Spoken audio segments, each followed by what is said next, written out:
जो आपके इस्लाम अगेंस्ट हो जाए ना उस बंदे को छोड़ देना चाहिए, इवन कि आपके पेरेंट्स क्यों ना हो। इमरान खान साहब रियासत मदीना का नारा तो लगाते थे, दूसरी तरफ जो लोग फ्रांस के सफ़ीर को निकालने की बात करते थे उनके ऊपर सीधी गोलियां चलाएंगी। मुझे बताएं, खादिम हुसैन रिजवी साहब की मस्जिद के बाहर 38 लोग नहीं शहीद हुए? इमरान खान के दौर में हुए। इमरान खान साहब वो यंगस्टर का कहते थे जी मैं यूथ को आगे लेके आऊँगा, फिर वो सारे चोर सात्र ला लिए।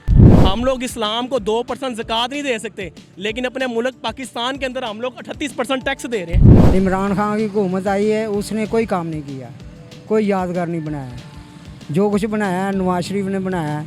नवाज शरीफ जिंदाबाद। आप जाके देखें, लंदन में उमर ला चल रहा है। अगर इस्लामी कानून यहाँ नाफिज नहीं होना था तो फिर गोरों की हुकूमत रहने दे। सर आप अपना वोट किसे देंगे?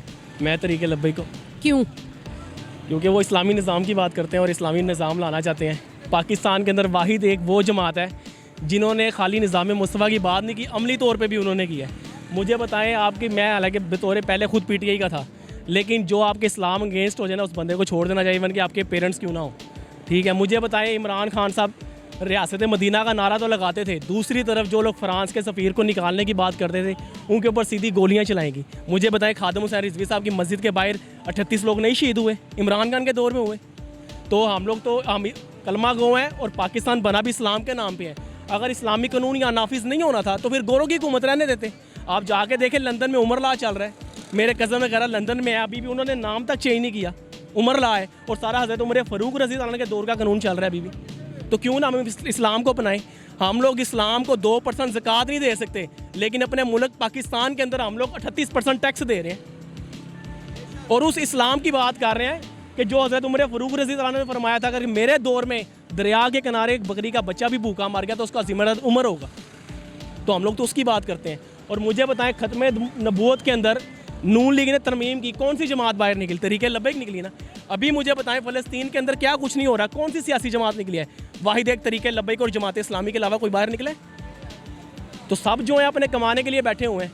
कि इमरान खान साहब वो यंगस्टर का कहते थे जी मैं यूथ को आगे लेके आऊँगा, फिर वो सारे चोर सात्र ला लिए। तो फिर हम लोगों को खुद थोड़ा समझना चाहिए कि कौन हमारे इस्लाम के साथ है और कौन हमारे इस्लाम के ख़िलाफ़ है। सर आप अपना वोट किसे देंगे? वोट शेर को डालेंगे। क्यों? हमारा दिल करता है उसे वोट डालने को। इमरान खान ने क्या किया है ये बताएं ना आप।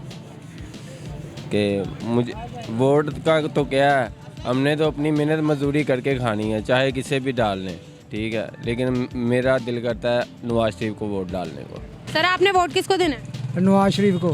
क्यों? क्योंकि पिछले दिनों उन्होंने बड़े अच्छे काम किए, ये सड़कें, ये पुल वगैरह बनाया है। इमरान खान की हुकूमत आई है, उसने कोई काम नहीं किया, कोई यादगार नहीं बनाया। जो कुछ बनाया है नवाज शरीफ ने बनाया है। नवाज शरीफ जिंदाबाद।